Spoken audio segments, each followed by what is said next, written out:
Welcome to the Global War Watch Network. Hey, we're glad you could join us. Before we jump in, if you're into clear, no-nonsense analysis on global security and defense, go ahead and hit that subscribe button. That way you won't miss a thing. All right, let's get right to it because today we're looking at a real head-scratcher. It's a paradox, really.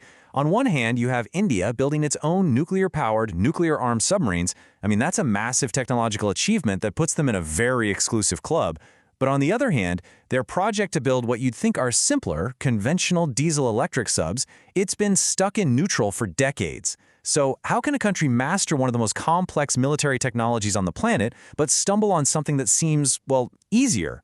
That's exactly what we're going to unpack today. To really get to the bottom of this, we need to look at two totally different stories playing out at the same time.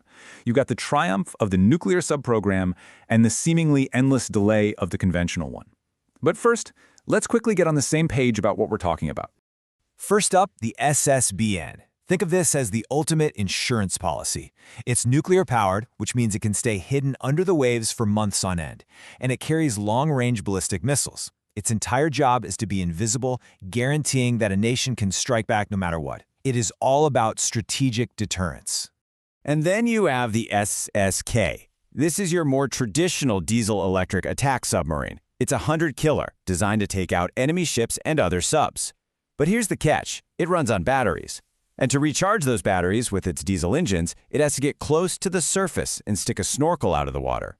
That moment right there is when it's most vulnerable.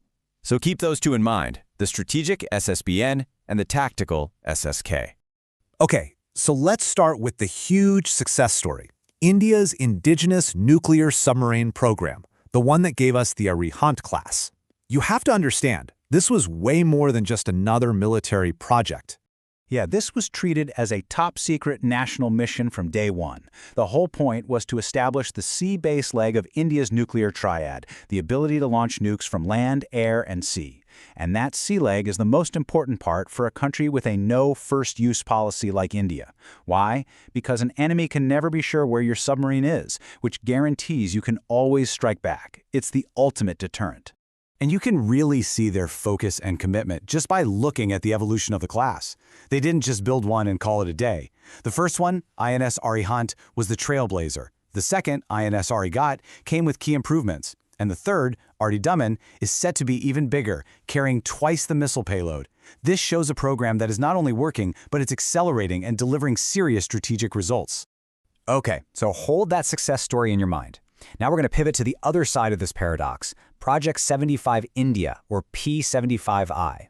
This is the program to build those conventional hunter-killer subs, and its story, well, it's one of frustration and delay. Just look at this timeline for a second. It's kind of staggering. The original plan was approved way back in 1999. The project officially kicked off in 2007, but it took them until 2021, 14 years, just to send out the request for proposals. A contract is expected in 2026. This means a plan from 1999 might not see its first submarine in the water until the mid-2030s. That's almost a 40-year journey from concept to reality. So what on earth went wrong? This quote really sums it up perfectly. The project basically got tangled in a web of bureaucracy, constantly changing requirements and super complex acquisition rules. Potential foreign partners have literally walked away from the deal, saying the conditions were just too difficult. It's a classic case of what some have called procurement paralysis. And we're not talking about small numbers here.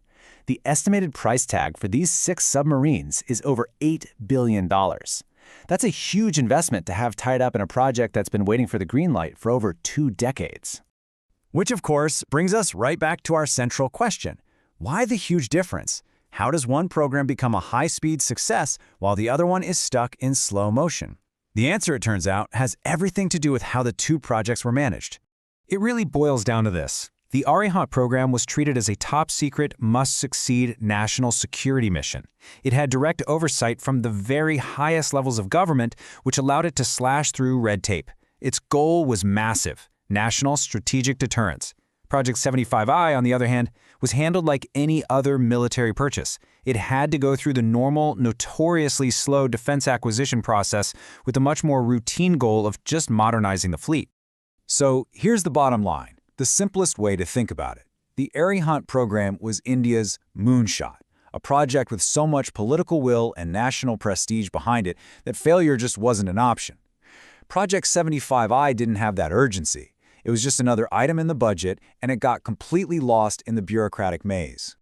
All right, so despite all those incredible delays, there is finally a light at the end of the tunnel for India's conventional submarine fleet. So let's take a look at what's finally changing and the technology that could be a real game changer for them. So, after that long, winding road, it looks like a partnership is finally taking shape. Germany's ThyssenKrupp Marine Systems, or TKMS, is set to partner with India's own Mazagon Dock shipbuilders. They'll be building an advanced submarine, the Type 214. And a huge part of the deal isn't just buying subs, it's about transferring the technology so India can build up its own capabilities. And the heart of this new submarine is a technology called AIP. So what in the world is air-independent propulsion, or AIP? Well, put simply, it's a revolutionary piece of tech that allows a non-nuclear submarine to stay underwater for way longer. It's a system that can generate power without needing any air from the outside, which, as we said, is the biggest weakness for a conventional sub.